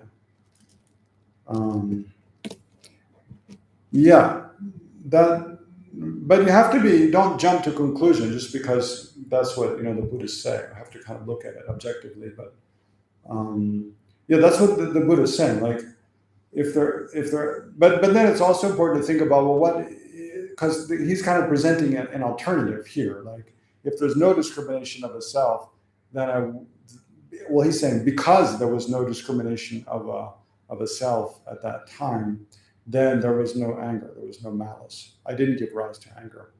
But so we also have to check, does that seem realistic? Does that seem possible? Don't start with the example of someone cutting off your limbs, because there's no way you're going to feel that's realistic, right? Yeah. I feel like I really struggled with that anger one, because I think that there's moments where we get angry and snap at someone, and then later we're like, oh, I was thinking of something else, and it wasn't about them. Yeah. But then there's other moments where we get angry because we're scared, or because we're trying to protect ourselves. And I don't think that necessarily means it's justified or the best way of dealing with a situation, but I feel like it gets really tricky when you get in that territory of, like, I'm not necessarily being selfish here, but I'm scared. And in this situation, it's this extreme of, like, if you get all your limbs cut off and then you die, can you do good in this world? Yeah. I don't know. There's also a question of someone else's actions being okay, or being right, or wrong, or being legitimate, or just being kind of justifiable, or appropriate, or inappropriate. No, there's there's many cases where oftentimes we get angry because we feel like someone else doing something that's completely inappropriate, completely wrong. And just because just because it's a fault to get angry also doesn't mean, well, it's okay for them to do what they're doing. Clearly, it's not okay for someone to cut off, another person's limbs. That's not justifiable or good in any way. But yet, he's saying, I didn't give rise to malice. I was able to practice patience in that way. As Holiness so often makes the point that, if you do need, someone's doing something harmful and wrong, and that you do need to respond, give an appropriate response, and stop them from doing that. Do something to try to stop them from doing something to harm you or to harm another. Actually, if you become angry, it undermines your ability to act wisely, right? Because your mind gets so distorted and so disturbed that it undermines your ability to think clearly, like, what's actually the best way, the most effective way to stop them from doing something harmful. And that, I think, is quite true. Now, you can see how that's quite true. So maintaining a mind of patience and kind of self-control, and then thinking clearly, well, what's the best way, the most constructive or appropriate way to respond? That actually, without getting into this kind of emotional drama of, like, that's terrible, that's bad, I hate it, I have to do something. You can actually act much more wisely. And then within that, if you can actually have sincere concern for the other person, recognizing that when someone's harming another person, they're actually creating cause for their own suffering. Right? But here we want to kind of focus on the emptiness part. So, so let's look at the next paragraph. Can I really quickly ask? Sure. So when he says, yet there was also no non-discrimination. Yeah. Kind of, does that mean that's a positive? So there is discrimination a little? Yeah. We'll come back to it. I want you to kind of have that, like, keep that for a bit. Like, what does he mean? There's no discrimination, but there's also no non-discrimination. So then it seems like then there is some kind of discrimination, or what? Because clearly when he says, think about this. He says there's no, if at that time there had arisen discrimination as a self. So imagine, is he really thinking like there's no, like, I'm not here? There's no, like, what is he thinking at that time? He's this meditator in the forest, and the king is, like, basically giving him a hard time, cutting off his limbs. He's saying there's no discrimination as a self, no discrimination as a person, no discrimination as a sentient being, as a living being. But he is a person. He is a sentient being. He is a living being. Yeah, conventionally, but he is, right? Yeah. So then what does he mean when there's no discrimination as a self? Yeah, it means there's no as ultimately, but we'll come to that. So, and then the next paragraph, when he says, Subhuti, I know with clairvoyance that in the past, during 500 lifetimes, I was the rishi called preacher of patience. Even then, there did not arise in me the discrimination as a self. But yet he is a self. During all those lifetimes he's doing all those things, he is a person. There did not arise discrimination as a sentient being, or discrimination as a living being, discrimination as a person. Therefore, the bodhisattva, the mahasattva, completely abandoning all discrimination, should generate the mind for unsurpassed, perfectly complete enlightenment. One should generate the mind not abiding in form. One should generate the mind not abiding in sound, smell, taste, activity, or phenomena. One should generate the mind not abiding in phenomena either. So what does it mean to not abide in phenomena? One should generate the mind not abiding in anything whatsoever. Why is that? Because that itself which is abiding does not abide.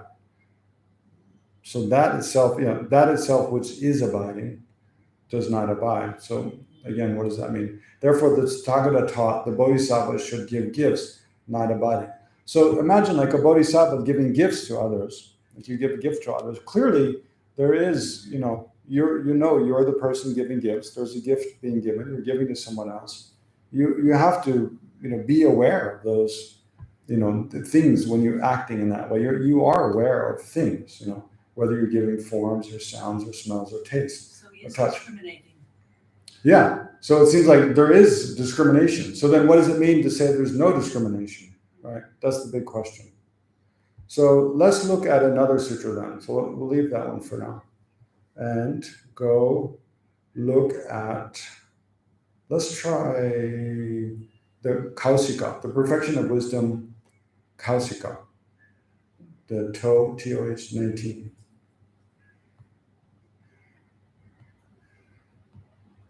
That one is just a short sutra, so we can just read the whole thing.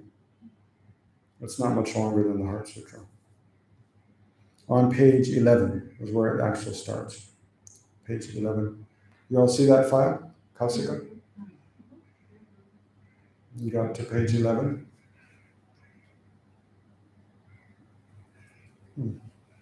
Gosh, when I read on my phone, I always turn it otherwise the letters are way too small for me to read. You guys don't do that. There's Huh? another mode you can switch Is it? in PDFs that zoom in a little bit.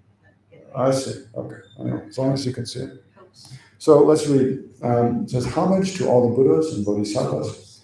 Thus did I hear at one time the Blessed One was riding at Vulture's Peak in Rajgir, together with a great Sangha of monks and many hundreds of thousands of Bodhisattvas, all of whom were youthful. Then the Blessed One addressed Sakra, Lord of the Gods.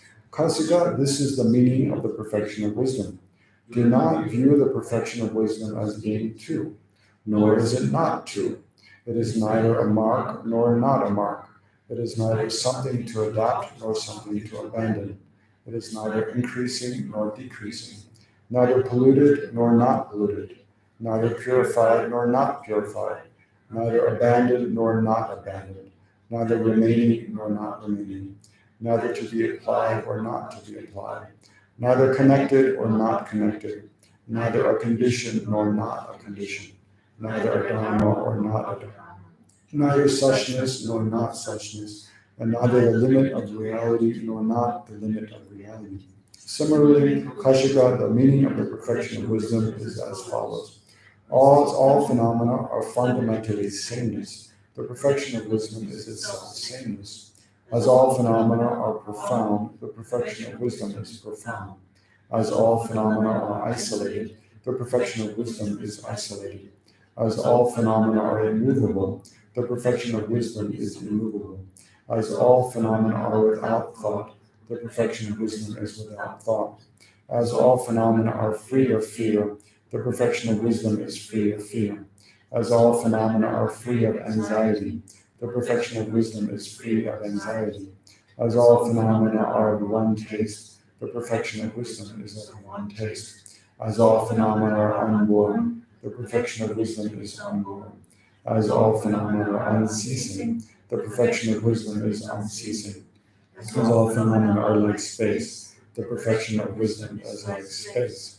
As form is boundless, the perfection of wisdom is boundless. Similarly, as feelings, perceptions, mental formations, and consciousness are boundless, the perfection of wisdom is boundless. As the earth element is boundless, the perfection of wisdom is boundless. Similarly, as the water element, the fire element, the wind element, the space element, and the element of consciousness are boundless, the perfection of wisdom is boundless. As Mount Sumeru is boundless, the perfection of wisdom is boundless. As the ocean is boundless, the perfection of wisdom is boundless. As Vajra is the same, the perfection of wisdom is the same. As all phenomena are undifferentiated, the perfection of wisdom is undifferentiated. As the essential nature of all phenomena is beyond apprehending, the essential nature of the perfection of wisdom is beyond apprehending. As all phenomena are the same and lacking anything to be dispelled, the perfection of wisdom is the same and lacking anything to be dispelled. As all phenomena are without anything to undertake, the perfection of wisdom is without anything to undertake. As all phenomena are inconceivable, the perfection of wisdom is inconceivable. Similarly, as the perfection of giving, the perfection of discipline, the perfection of patience, the perfection of effort, the perfection of concentration, the perfection of wisdom, the perfection of means, the perfection of aspiration, the perfection of power, and the perfection of mimosis are purified of the three spheres and thus boundless, the perfection of wisdom is boundless. The so-called perfection of wisdom consists of 18 kinds of emptiness. They are internal emptiness, external emptiness, internal and external emptiness, emptiness of emptiness, great emptiness, ultimate emptiness, emptiness of conditioned phenomena, emptiness of unconditioned phenomena, emptiness transcending extremes, emptiness without beginning or end, emptiness of anything to be given up, emptiness of nature, emptiness of all phenomena, emptiness of self-characteristics, emptiness of non-apprehension, emptiness of non-existence, emptiness of essential nature, emptiness of the essential nature of non-existence. In short, such emptiness is called the perfection of wisdom. Like a star, a cataract, a lamp, a magical illusion, a drop of dew, a water bubble, a dream, a flash of lightning in a cloud, view conditioned things in this way. Om Namo Bhagavate Arya Prajnaparamita. Om Di Shri Shri Shruti Shri Mati Gati Vijaya Swaha. Neither ceasing nor born, neither annihilated nor eternal, neither many nor one, neither coming nor going. Peaceful because elaborations are pacified. To the one who teaches this dependent origination, to the perfect Buddha, the best of speakers, I prostrate. The Blessed One, having thus spoken thus, the Venerable Sera Jey Shakra, the Lord of the Gods, and the monks, bodhisattvas, and the world with its gods, humans, asuras, and godmothers, rejoiced and praised what the Blessed One has said. This concludes the perfection of wisdom, Kashika.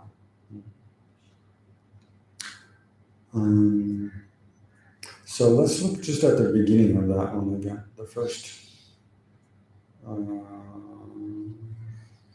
The 1.3, you see? It has those numbers on the left-hand side. So it's the third, means the third paragraph.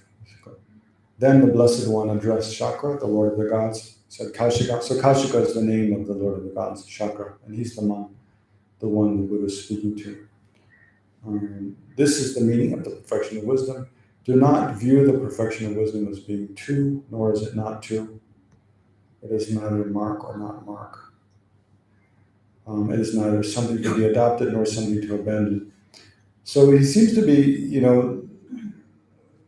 making completely contradictory statements, right? It's not something to adopt. Everything, well,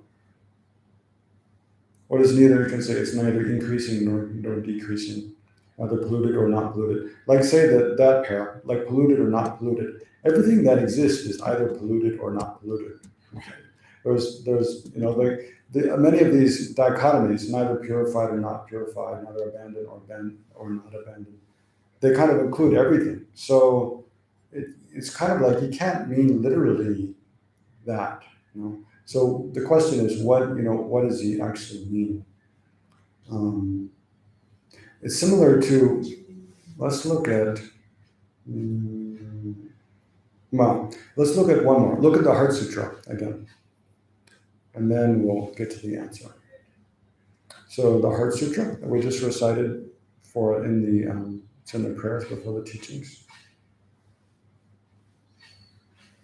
Because the Heart Sutra gives the answer like most clearly, more clearly than any other.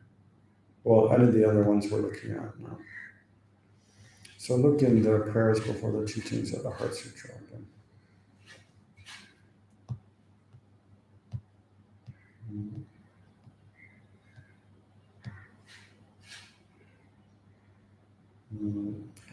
And just look.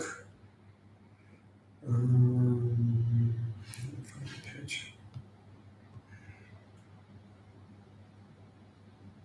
Where Avalokiteshvara begins speaking. So on page 9, the last paragraph on page 9 in Heart Sutra, where it says, Shariputra, any son of lineage or daughter of lineage. You see that? Well, I was looking in the text, which was the Heart Sutra, but your page references in The prayers. The prayers one. Yeah, within the prayers, just because that's the one we've been looking at. It's 4 in the Heart Sutra. Yeah, you could look at either one. But it's the first where Avalokiteshvara begins answering Shariputra's question. Shariputra asked Avalokiteshvara, how should a bodhisattva practice? And then Avalokiteshvara begins answering by saying, Shariputra, any son of lineage or daughter of lineage who wishes to practice the activity of the profound perfection of wisdom should look upon it like this, correctly and repeatedly beholding those 5 aggregates. So the 5 aggregates are aggregate of the body, feelings, compositional factors, discrimination, compositional factors, and mind. Look as empty of inherent nature. Form is empty, emptiness is form, emptiness is not other than form, form is also not other than emptiness. Yeah, form is empty, emptiness is form, emptiness is not other than form, form is also not other than emptiness. In the same way, feeling, discrimination, compositional factors, and consciousness are empty. And then likewise. And then it goes on to say below, so skip down a couple of paragraphs. Okay, then the next paragraph. Shariputra, therefore, in emptiness, there is no form, no feeling, no discrimination, no compositional factors, no consciousness. But the key there is that it's not that there is no form, no feeling, is that in emptiness, there's no form, no feeling. So what's the difference between that? And then the next paragraph, he doesn't add the no emptiness. He just says, no, he's just continuing with the list. No eye, no ear, no nose, no tongue. So what does it mean that in emptiness, there's no form, no feeling? The key is the last paragraph on page, the first paragraph we read, right? Where Avalokiteshvara begins answering Shariputra, saying, Shariputra, any son of lineage or daughter of lineage who wish to practice the activity of the profound perfection of wisdom should look upon it like this, correctly and repeatedly beholding those 5 aggregates as also as empty of inherent nature. Right? So that's called the object of negation, as being empty of inherent nature. So when we say emptiness below, when it says form is empty, emptiness is form, it's not talking about, it doesn't mean empty like, if you empty out a cup, there's nothing in it, right? If I pour out the water, I empty it, then there's nothing inside. Then there's a kind of emptiness of water at that time, right? But here, when it talks about emptiness, it means emptiness of inherent nature. So that's where it's described. Emptiness of what? So and then below, when it says there's no form, no feeling, no discrimination, doesn't mean there's no just form, ordinary form. It means there's no inherently existent form. There's no form that has inherent nature. There's no feeling that has inherent nature, right? So it's the emptiness of a specific kind of form that we grasp at. So it's just like yesterday when we were looking to see if there's a permanent self or not. If we look, we see we have a sense of grasping at this kind of self that, that there was the very same one in an unchanging way some previous time, now, and there will be later. If we have a sense of this unchanging essence of the self, if we realize, looking at everything that makes us up as a person, our body, our mind, and see that everything makes us up everything that is constituent parts of us as a person is changing all the time. And my sense of myself is changing all the time. And actually, as a person, I'm changing all the time. And there's nothing really, no significant part of what I am as a person that's not changing. Then we give up that, we see that there's no permanent self.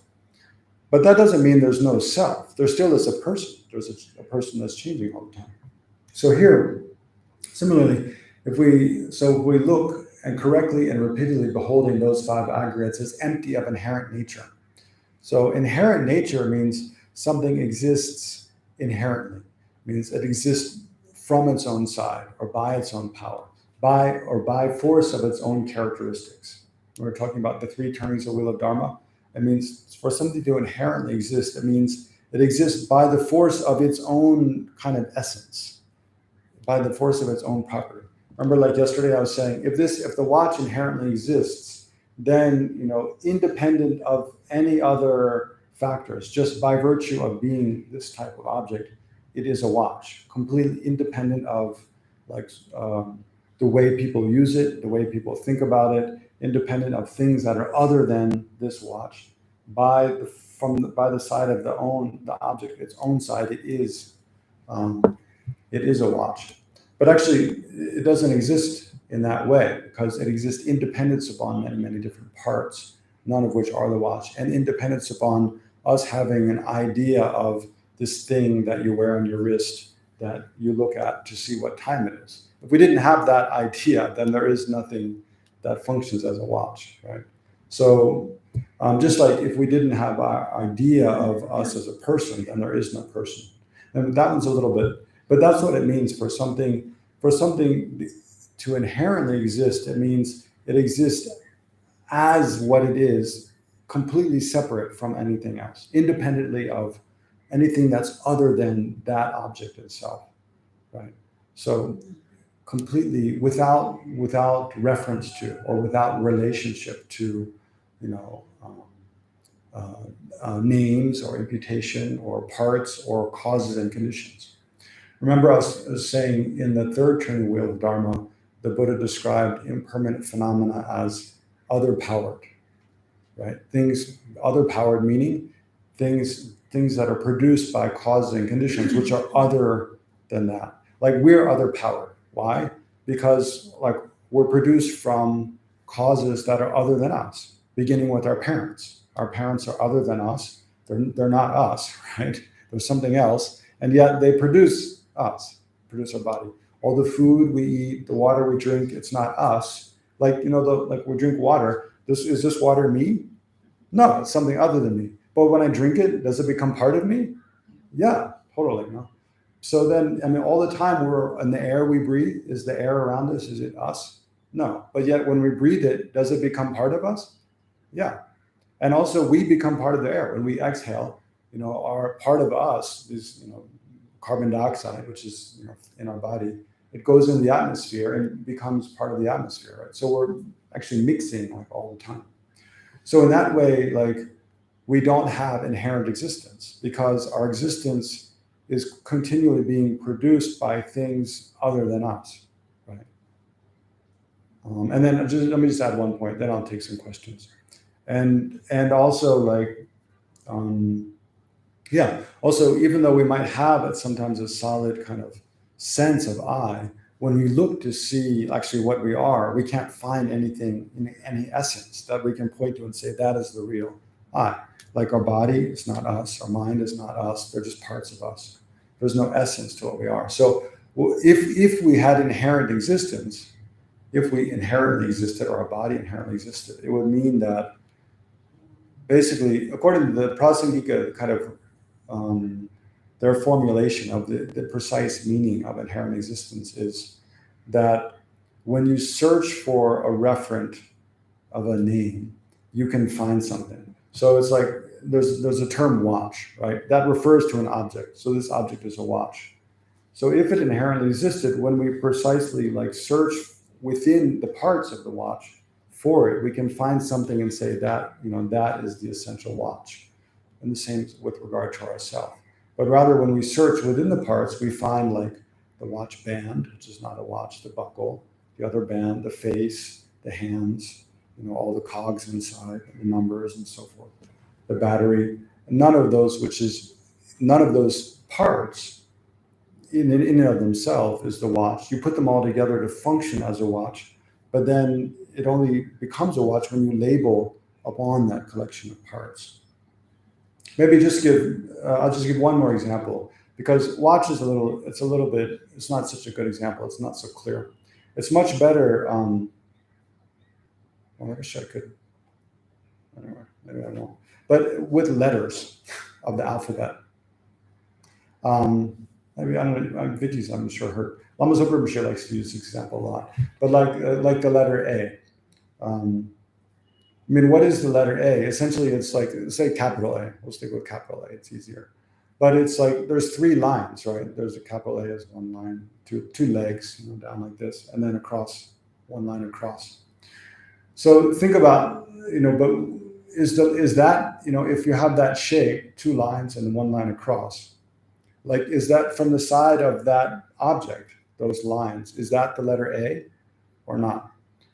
So one problem, if you say you have that, imagine I have a whiteboard here, if you have that, the capital letter A drawn, if from the side of that shape, I could say, or that, shape is okay. If that was the letter, if the object, from the side of the object, it was the letter A, then anyone who sees it should see letter A. They should recognize it as the letter A, right? Because it's through the force of the object that it is the letter A, independent of anything else, right? Just that object, by its own power, by its own essence, it is the letter A. But actually, and that's how it appears. If we see letter A, like you have some letters A on your screen there, like when we see it, it looks like, there's an A on the page, right? In an ordinary way of speaking, there is an A on the page, right? There are letters on the page. There's an A on the page.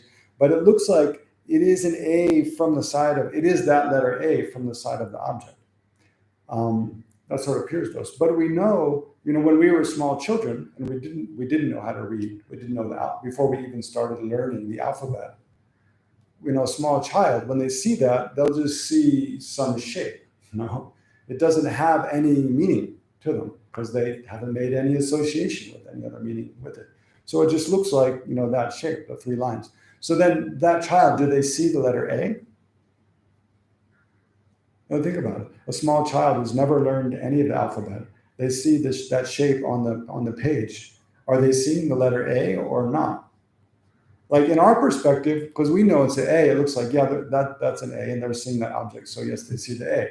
But from within the experience of that small child seeing that object, there's no sense that, that is a letter at all. And then within any letters, there's no sense that it's a letter A. It's just this shape. So that shows that it's that shape itself. It is not an A from the side of the shape. That's one way to think about it.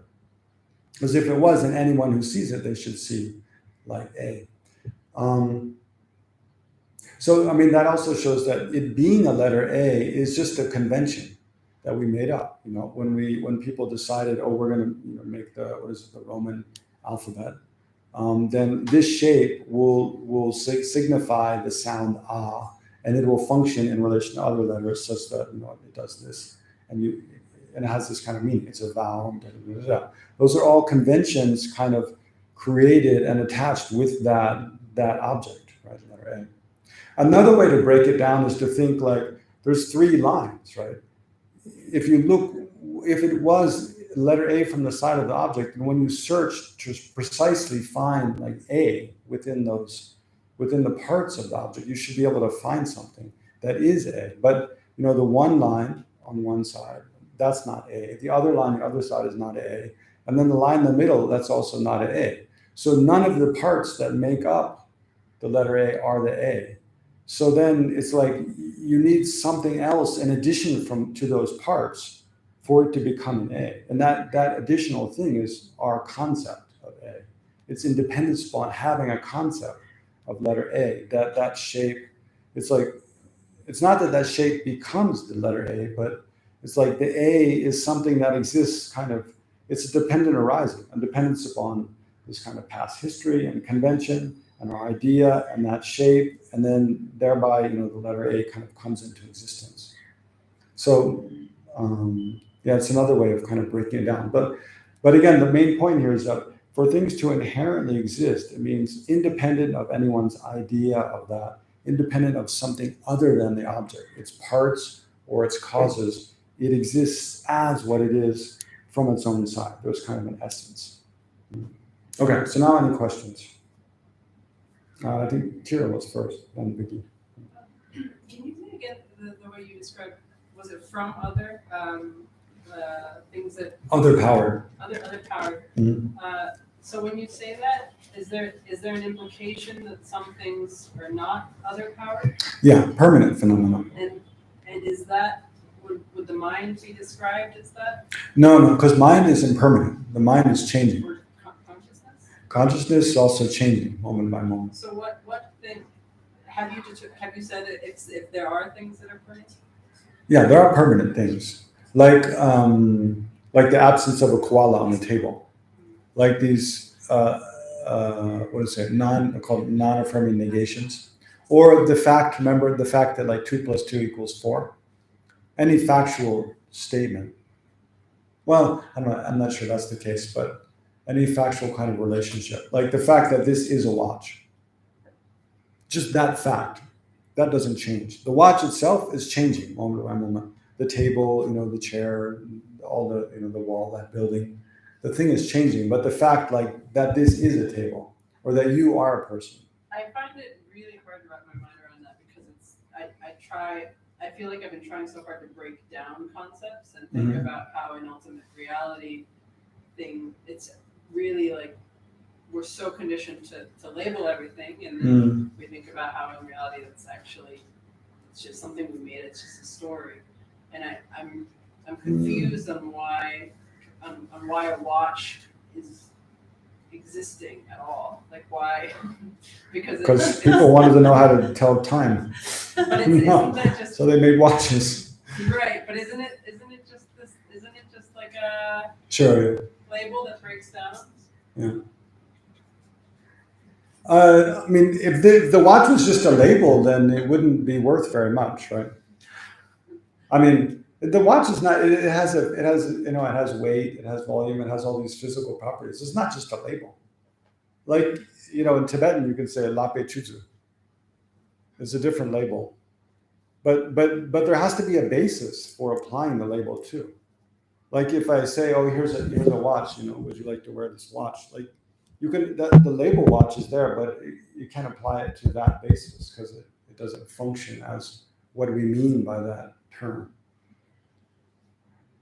Everything's not just a label. Labels are just names, like terms, words, names that we give to things. Things are not just words or just names or just ideas. I don't understand why. Why? Yeah, because I feel like there's existence and there's everything that exists. Mm. But anytime we create a label, it's an idea of like a boundary, because the watch is made up of gears and parts. Yeah. And so we create this idea of boundary that's convenient for us so we can communicate with others. That's true. Isolating things. That's true. But in reality, that where it gets messy and quantum physics and where we really try to break everything down is like we as humans still haven't figured out how far down you can break something down. And that's why I struggle with sort of thinking about how an object with sort of a boundary around it can exist in ultimate reality as that isolated thing. But now you're throwing in all kinds of other things. No? Can exist in ultimate reality. That's a huge qualifier, right? Nothing exists in ultimate reality. Mm-hmm. I'm not sure what you mean by ultimate reality, but when we say nothing exists ultimately, that means this is the same as saying something exists inherently or has an inherent nature. But you yourself said you see that the things exist and then we give labels to them. And those labels are completely arbitrary. And the labels are, like you say, it's just a way of kind of putting a box around something to make it easier for us to refer to. Like it's true, the watch is not a static, isolated phenomenon. Like it exists in relation to the use of the watch, and it's changing all the time. It's interacting with the environment, it's aging. And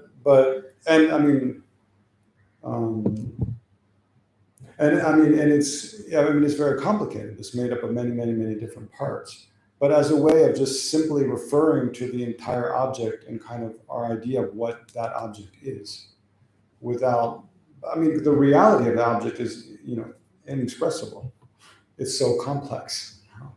But just as a way of just referring to our simple kind of idea of what the object is, we have the term watch. Right? That's kind of what it's saying. Like every term we use for something is a gross simplification of what the object is. What the object actually is, what anything actually is like inexpressibly complex because it's interconnected. On one hand, because it's interconnected with, like physical things are interconnected with everything and all other physical stuff. Like this watch, there's, I don't know, what are those, muons or something like that? There's all this like cosmic background radiation that's passing through us all the time. It's passing through the watch. It's changing it all the time, but we can't perceive that, right? So, that's also part of the reality of what the object is. But the term watch doesn't really describe that. But if you describe everything about the reality of what just any object is, you'd spend the rest of time talking about it, and it'd be something else by the time you're done. So it's kind of, like that. Like things exist and yet we label them, but the things are not reducible to the label. The labels, but be careful not to get stuck up just with language. Just, it's not, because we're not talking about just we give names to things with language, but actually what is the thing? It's kind of like things don't exist apart from being known, being experienced. Right? The experience of the thing becomes a part of the thing, and the things can't exist outside of like being experienced, being known. That's also part of their lack of inherent nature. When it says the five aggregates are also empty of inherent nature. That's what it means. Like in the next paragraph, this is probably the most famous line from any of the Perfection of Wisdom Sutras. Form is empty, emptiness is form. Emptiness is not other than form. Form is also not other than emptiness. So what it means is basically form, like any physical thing, and then the same with feelings, discrimination, consciousness as well. They're empty of inherent existence. They're empty of existing as an isolated, independent phenomenon in and of their own right. Rather, their existence is interdependent. It exists as an interdependently arising phenomenon. Things exist in dependence upon cause and conditions. They arise. They exist in dependence upon that act of labeling, thinking, "Oh, this is a thing. This is this." So anything is empty of existing, in and of its own right, inherently. But then emptiness, so that's form is empty. That's what it means. Emptiness is form. That's the difficult one, right? How can something's emptiness of inherent existence? What does it mean to say that is form? Because clearly that's not form. What it means is it's one nature with form. That the things being interdependent arising, and thereby being empty of inherent existence, is part of the nature of form. It's not inseparable from form. It's not separable from form. Yeah, it's not separable from form. It can't be separated from form. It's inextricably like part of the nature of form. So like this watch is, it's being, produced by cause and conditions, and it's having many parts, and then it's being labeled by the mind as a watch, or like the letter A, labeling it as the letter A. It's being it's being a dependent arising means that dependent arising nature is part of it. You can't separate it out, right? And so it's like it's being empty of the opposite of that. Being empty of an inherent existence is also part of any object. Yeah, emptiness is form. I think that's not a very clear or simple way to say it, but it's a little more. It's kind of like you have to understand kind of what emptiness is, and then realize emptiness itself is also a dependent arising. It depends upon emptiness is a property of things. Maybe a simpler example of that is like we were talking about impermanence a lot yesterday, right? Impermanence. Things are impermanent. Means things are momentarily changing all the time. We can even just think about change. Think about something like, what is change? Think about change. Change is something that exists, but yet change depends upon, for change itself, like the general idea, change, and the general thing, like change, or even time. But to exist, it has to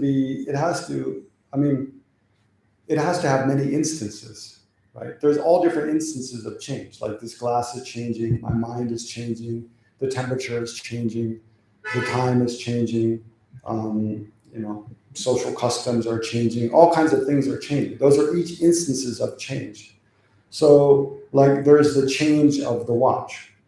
Like there's this watch it has the property of changing, and that's part of the watch. The watch is change, you can't separate out from it. It's part of it.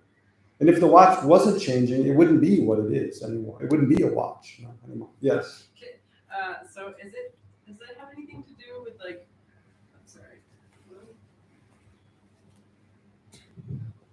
So does that have anything to do with like, is it kind of another way of saying that there needs to be an awareness of the emptiness for the emptiness to be true or something like that? That's true, yeah. That's one part of it, yeah. For emptiness to exist, there has to be awareness of emptiness. But not only, that's the same with change. For change to exist, there has to be experience of change. And like time, right? Like And there time, needs to be, yeah. For the change to be true, there needs to be the relativity of the thing experiencing time. Yeah, for time to exist, there has to be someone experiencing the passage of, experiencing change, experiencing the passage of time. But not only that, but there has to be, like for change to exist, there has to be things that change, Like change in and of itself, it can't exist as something isolated. There has to be like a watch that changes. There has to be tables that change. There has to be people that changes. Like change doesn't exist independent of all those instances of things that change. Right? If there were no instances of things that change, like flowers and tables and people and minds, if you took away all of those on one side, you can't find anything that is change. Change only exists as a property of things that are other than it that do change. So, and emptiness is the same way. Emptiness only exists as a quality of things that are not emptiness, right? So there's the emptiness of the glass, that's a property of this glass. There's the emptiness of Legtsok, that's a property of me. There's the emptiness of Vicky, that's a property of her. There's the emptiness of like the iPad, that's a property of that. So just like there's a change of the iPad, that's a property of this. There's the change of this glass, that's a property of this glass, right? But in dependence upon those different instances of change, there's this idea, generally, of change. So that when it says form is empty, that's just saying, form is empty of inherent existence, but the emptiness is form. Then emptiness is like basically saying it's dependent upon form. It's a property of form. It's kind of, it's one nature with form. And then emptiness, and then the next line kind of adds, it builds on that. Emptiness is not other than form. It's like saying like change is not other than like a glass. If you take the glass, like the glass is changing, the change of the glass is not other than the glass. It's part of it. The change is the glass. The change is not other than the glass. The glass is not other than change. It's not other than something that changed. It's a property of that. So everything impermanent, just as everything impermanent has the property of changing, it also has the property of being empty of kind of inherent existence.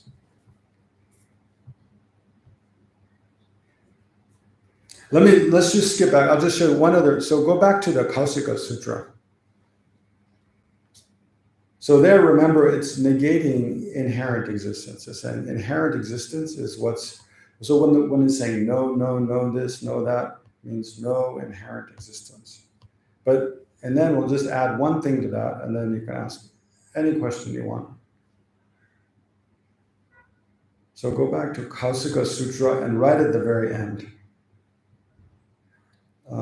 Actually, yeah, so it's 1.13 on page 13. Page 13, the third from the last paragraph, 1.13. It says, peaceful, well, we'll read 1.12 as well, because it goes together.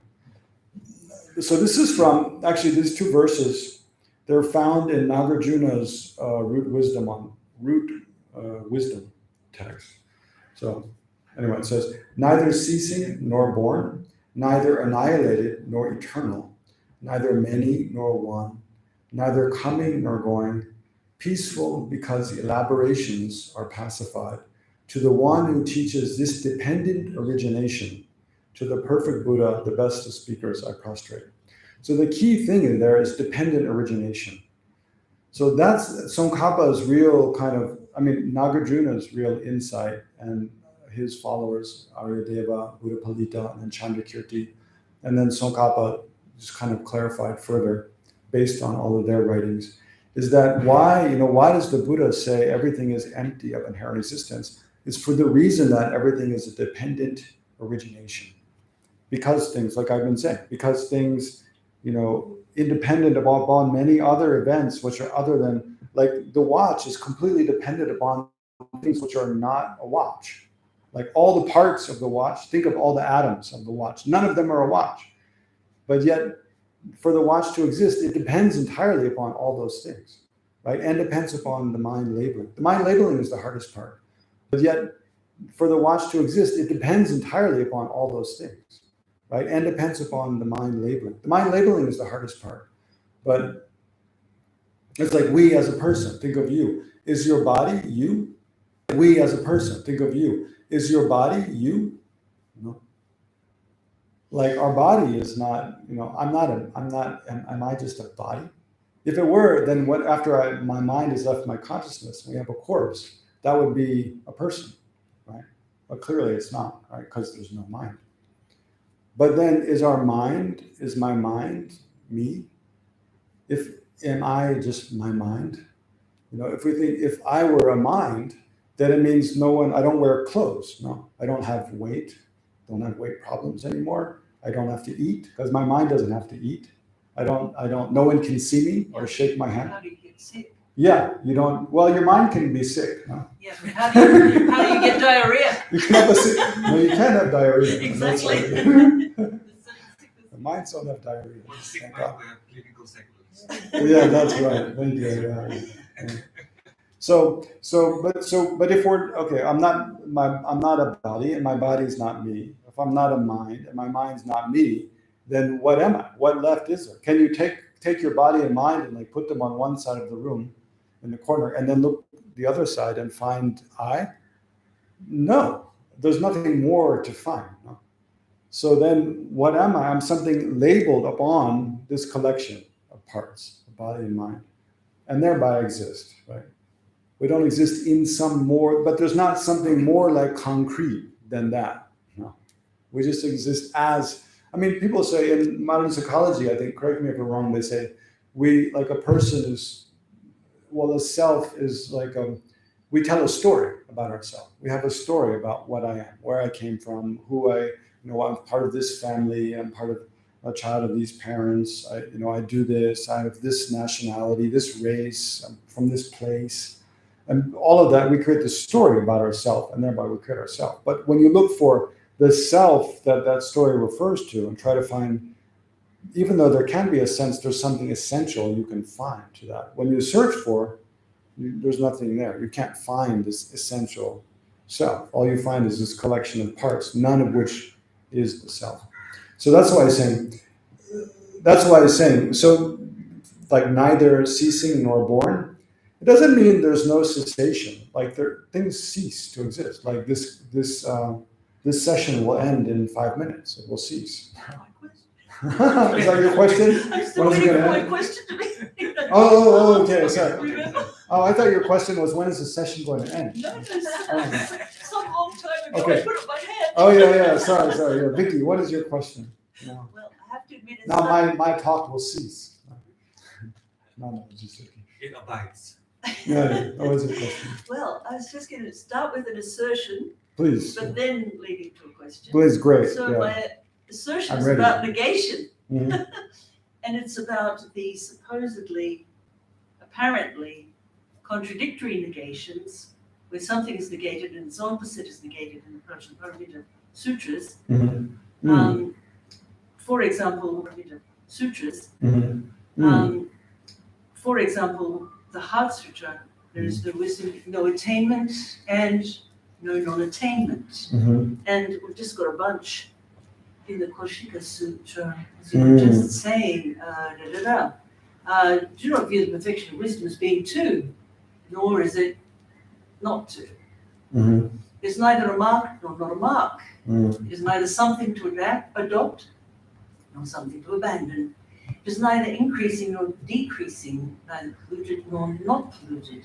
So anyway, I could go on. There are many examples, but so I'm going to assert that these are not contradictory. They're at a word level paradoxical, but not contradictory in meaning, because they're all non-affirming negatives. And the negation of attainment. Yeah, they're non-affirming negatives. Yes, Yeah. and the negation of attainment is presented to overcome grasping at a truly existent attainment. The negation of non-attainment is presented to overcome the confusion that by negating attainment, one is asserting an affirmation that attainment cannot be achieved.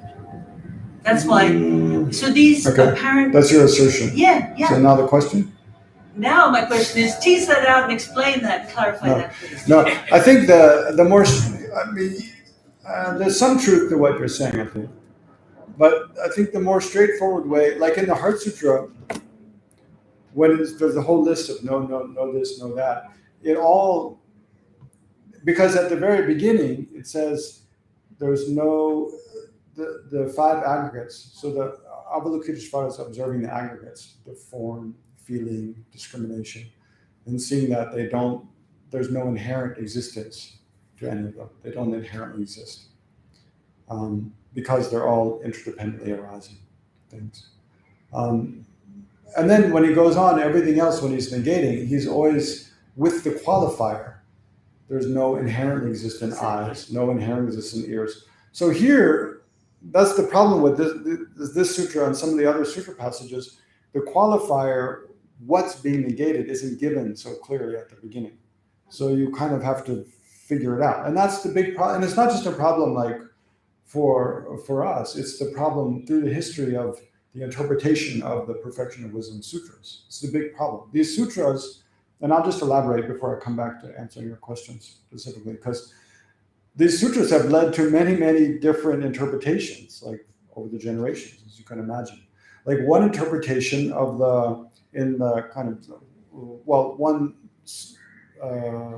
one branch of Chinese Buddhism is that the quickest way to attainment is just to eliminate thought, right? To abide in a state of thoughtlessness, right? Because that's kind of literally what it says in many places. You should not grasp at anything, not abide in anything, not discriminate anything.